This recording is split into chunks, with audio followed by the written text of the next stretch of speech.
Hi, everyone, and welcome to my review, my 100th movie review, new film in the theater of 2016. Here it is, X-Men Apocalypse. I did not see it in 3D, but I did see it in XD with great sound and wonderful picture. And again, this was one of my most anticipated films of the year. I love the X-Men franchise. I don't love all of the films, but the majority of the one I really love, and I really enjoy Bryan Singer as a director. Whether he's working with the X-Men movies, whether he's trying to work on a drama like The Usual Suspects, and succeeding very well with that one, of course, and Superman. I love his Superman Returns, and I would have loved to have seen a sequel to that one directed by Bryan Singer.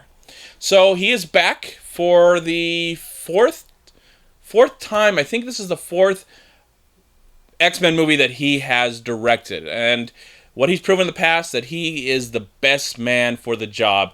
And I would also say, I forgot his name right now, but the man who directed X-Men First Class, it did a great job as well, and I'd like for him to return to the franchise as well. There's a big cast here. I'm not going to go in grand detail. I'm going to mainly try and focus on the new ones, because we get all the old characters that we've loved. This is the third film in this franchise. We had one in the 1960s. The last one, Days of Future Past, was in the 1970s. And this one takes place in the 1980s, 1983. Even though it begins in the past, when we get to meet this mutant, maybe the first mutant, Apocalypse, or whatever his name was, I can't remember, some godlike, played by Oscar Isaac. And we fast forward to 1983, where all the other stuff happens in the film. If you've seen the trailer, that's really all I know. I don't really want to spoil anything. Anything I do spoil, were spoiled in the trailer. I'm going to try my hardest not to spoil anything in this review. So, yes, all the people that we've seen before in the past, Jennifer Lawrence as Mystique, and Nicholas Hoult as Beast, James McAvoy, and Michael Fassbender. Okay, so those are the people that we've seen before, but now we're getting introduced to all these new characters. Rose Byrne returns in the film, and we get to see Evan Peters again as Quicksilver. Of course, I said Oscar Isaac is the main villain in the film. And, of course, we get to see some new mutants. And, of course, we have, in the film, we get to introduce again to Nightcrawler, played by Cody Smit-McPhee, really great young actor. I can't remember what his name in the film is, but his name as an actor is Ty Sheridan. He plays a role that was played before in the X-Men franchise.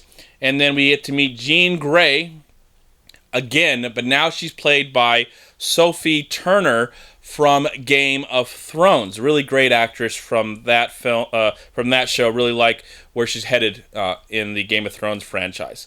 So that's what we get. And I want to point out that she is from England, because I got some stuff to talk about her. Hopefully, if I remember, about her and her performance in the film. So we get to meet all these characters that we've seen before, but kind of meeting for the first time again. It's the 1980s. There are some other cameos in the movie. You can watch the trailer. They can spoil those cameos for you if you want.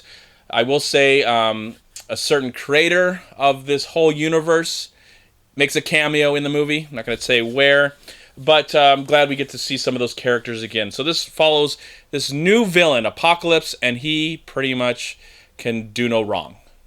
He is out there. He's back in this world. He is created. He is not created, but he has brought together other mutants, including some ones that we've met before in the past.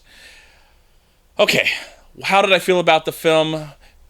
What do I think about this movie?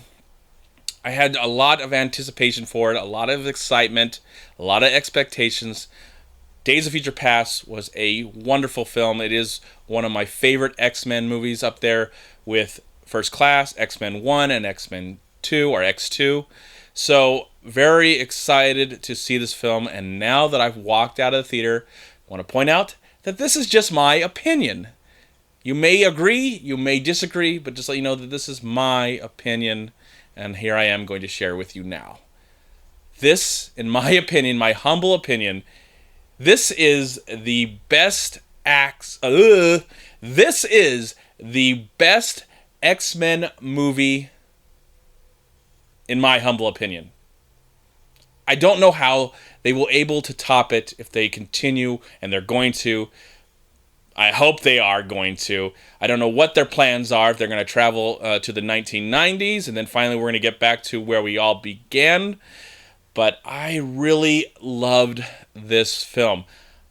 There were so many wonderful moments that really got me emotional.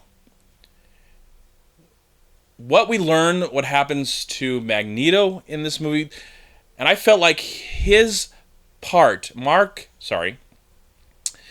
Michael Fassbender's part in the film was my favorite aspect of the entire movie. I loved Oscar Isaac. He looked a little weird. So I love this film, but one of my complaints is Oscar Isaac looked a little weird. It was hard to get used to the way he looked, but I was convinced of who he really was. I convinced of his character. I was scared of his character. He did a great job at being the villain. But I think the true star of this movie, and there's lots of great stuff, Quicksilver has one of the greatest scenes ever. I love the Quicksilver element to this movie. Evan Peters is great as Quicksilver, and I look forward to seeing where his character is going to go from here. But back to Michael Fassbender. What he goes through in this movie is completely heartbreaking. It really justifies what's going on in his mind. Not only we've seen him go through his family being killed in the Holocaust, but then we get to see more of something that I'm not going to spoil in this review. I couldn't believe how violent this movie was. It's PG-13. It takes advantage of that, especially when there's a certain cameo that was spoiled in the trailer. Not going to be spoiled in this review, but in the trailer, that sequence was amazing on how violent it was. It was so violent. There are other scenes where mutants are enhanced by this Apocalypse character, and that was quite violent. And I was just like, wow, this is a pretty intense PG-13 movie that I hope people will not be afraid to go see it. You know, it's violent. It's not extremely violent or excessive, but let's just say this movie has a huge body count. There's a huge body count in this film, and probably beyond, because it is the end of the world, with this movie.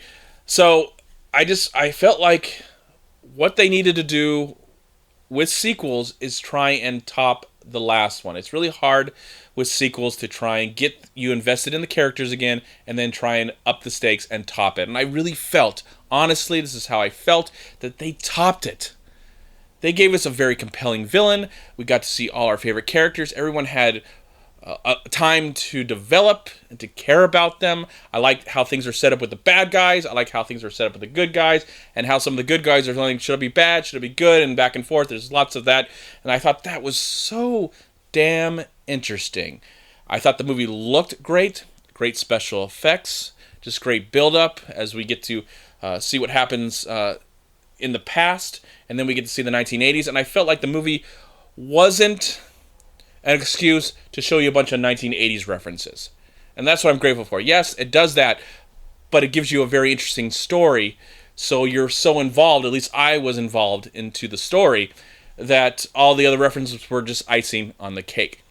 I do like the jab. They do another jab to the third part of movies. I'm saying the third part of the film franchise. Last year they made a jab to X-Men 3, and in this one they try and find a fun way to do that as well. I'm not going to say when it's in the movie, but when it happens, I felt like I was the only one that got it in the theater. We had a full house and no one else was laughing. I couldn't stop laughing because I thought that was a great jab to the third film in a trilogy, because this movie is a third film in a trilogy.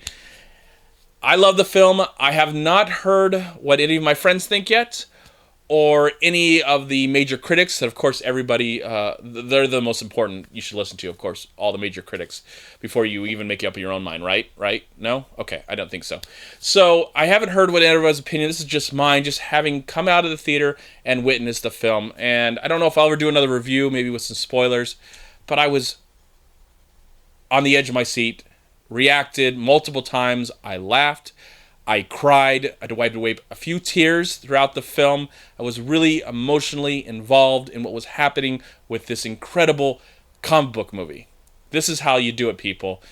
And For me, we've had some really great comic book movies this year, but so far, X-Men Apocalypse is the best comic book movie and one of the best films of the year. I don't know what's coming next for the comic book genre. I know we have Doctor Strange in a few months. I think this might be it when it comes to comic book movies. I could be wrong. There might be something in there. You know, they are part of our world now. And if you're a movie lover, hopefully you're enjoying them as much as I am. Again, I'm not a comic book fan. I don't really know much about X-Men. But as someone who's a fan of film, I felt like this was a great example of why I love cinema. You know, I love the indie dramas. I love the documentaries and the foreign movies. I love them as much as the mainstream. But if more mainstream movies were like this, I would be more excited to go see mainstream films. This was a great example. I know I'm missing something. I know I forgot something that I wanted to say, but I really did honestly love this film. It was awesome, man. It was so entertaining, so exciting, and took something that we've seen over and over and over again and made it feel like we've never seen it before in our lives. And I thought it was a pretty awesome film. Another problem I would say before I conclude, I want to say really quick that actress Sophia Turner, she has a English or American accent in the film. I don't think that was pulled off that well. Or maybe I'm just not used to it because I've seen her in Game of Thrones a lot. But I thought she was great in the film as Jean Grey. But her accent, I don't know if I believed it. Music's great. Costumes, special effects, great direction, great writing. Everything is pretty awesome in this film. If I see any problems in the future, I might notice them, but I just won't really give a damn. And now I'm excited to hear your opinion of the film. Did you agree with me? Did you disagree with me? That's fine. What is your favorite X-Men movie? That's what I'd like to know now that I'm done talking about this film. All right, everyone. Thank you so much for watching. As I say that again in the outro, but I really appreciate it. Thank you, thank you, thank you. I am going to give X-Men Apocalypse, I'm going to give the film a solid 4 stars out of 4. Thank you so much for watching. Please like, comment, and share this video. And also, please check out these amazing movie websites. And if you enjoyed this review, please click here to subscribe to my channel, and also please check out all my recent reviews right here on YouTube.